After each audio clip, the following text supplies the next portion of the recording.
Jonathan Lee Riches investigates. There's something very fishy going on with the Moscow, Idaho case. What's up, guys? How we doing tonight?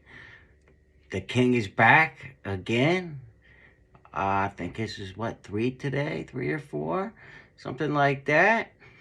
Just can't stay away from you guys. I was just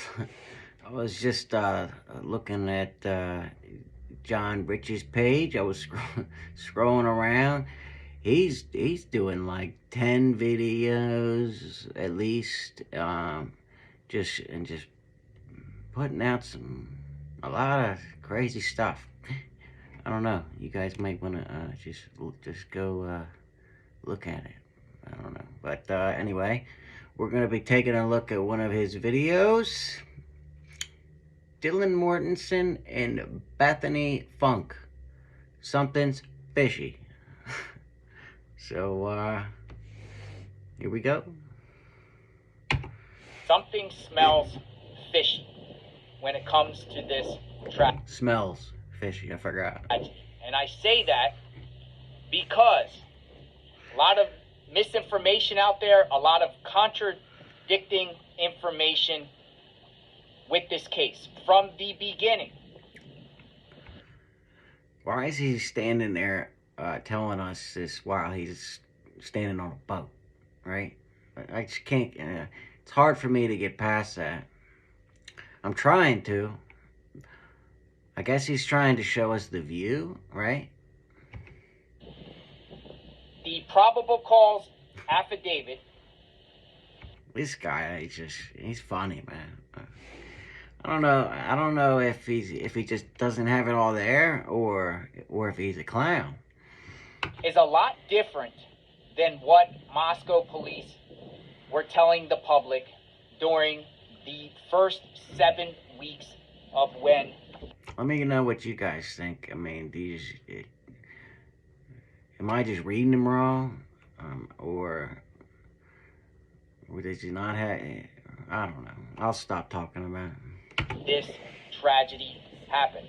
A lot of different information. For instance, remember, police would put these daily or every few day updates that they would put on their Facebook page, and we're talking about Moscow police.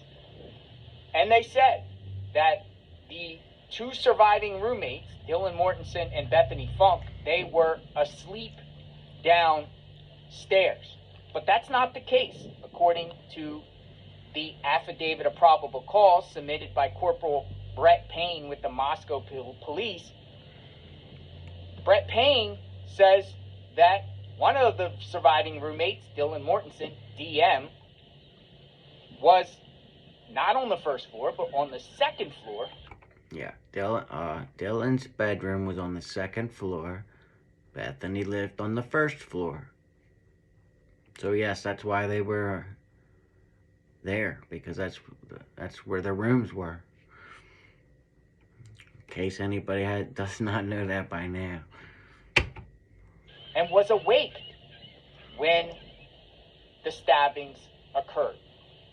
She said, according to the affidavit of probable cause to the police, that she heard noises and saw a male figure in the home, bushy eyebrows.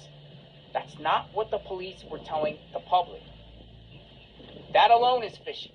Something is very fishy. I will agree with them on this. There's something fishy with Dylan and her story. Or we just don't have all, maybe we just don't have all the information, right? But as it stands right now, something's missing. Something, or she's either lying, or it didn't happen like that, and she's forgetting, or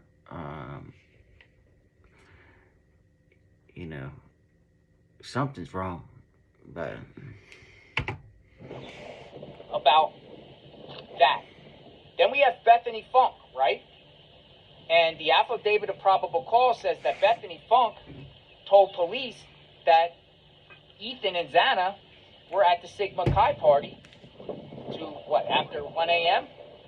Into the 13th after 1 a.m.? But remember, at the time, police were saying they still don't know the timeline of Ethan and Xana. They were wondering about their whereabouts up to when the murders happened. So how could that be? When did authorities interview Bethany, Funk, and Dylan? Where they say things different in the affidavit than what the police were putting out. Something is definitely fishy about that. Then we have the whole circumstances with Brian Kohlberger. We have, the white Hyundai Elantra that they were looking for. Model was wrong. They were in the months of December. Yeah, well, I mean, so the police aren't experts on cars, right? I mean, I can see them getting the model wrong, which they did, right? 2022, going east in towns like Kendrick area, all the way east Idaho. And they're going off a picture, right? Or a still shot of a video. But according to the affidavit of probable cause, they had an idea who Brian Kohlberger was, seems like, at the end of November. Something is definitely... How did they know about him on the 10th of November? Fishy. They only knew that from going back and looking at the videotapes afterwards, right?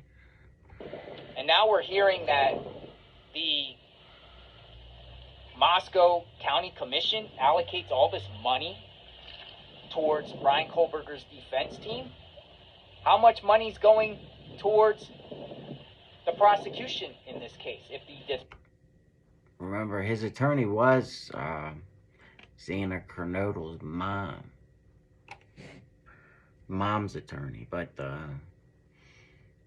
yeah, and then I think she just withdrew from the case, and he just got a new one. Defense team gets hundreds of thousands of dollars, maybe even $1 million. I'm sure the prosecution also gets that type of money. That's a lot of money dealing with this case. Something is definitely fishy. It doesn't smell right, like this water. Okay, maybe he thought of this while he was fishing, right? And then he said, I'm gonna do a video on Dylan and Bethany, and because I'm fishing, and then it'll look like I'm real clever. He either planned this or he thought of it on the spot, and just had his film stick ready and everything ready to go, or he just yeah. Those are the only two options, right? They planned it, or he didn't, and he just magically had everything there. I can smell the water from here. It's actually beautiful out here. Let me spin the camera around, by the way. This is on the west coast of Florida. It's actually beautiful out here.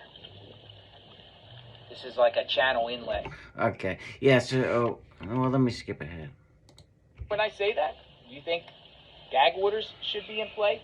Just a lot of fishy, smelly, it just doesn't smell right. It doesn't pass the smell test with me. Just like if you went to a beach or... I don't know, to me, everything seems right, mostly, except Dylan's story. A swamp, or even farmland.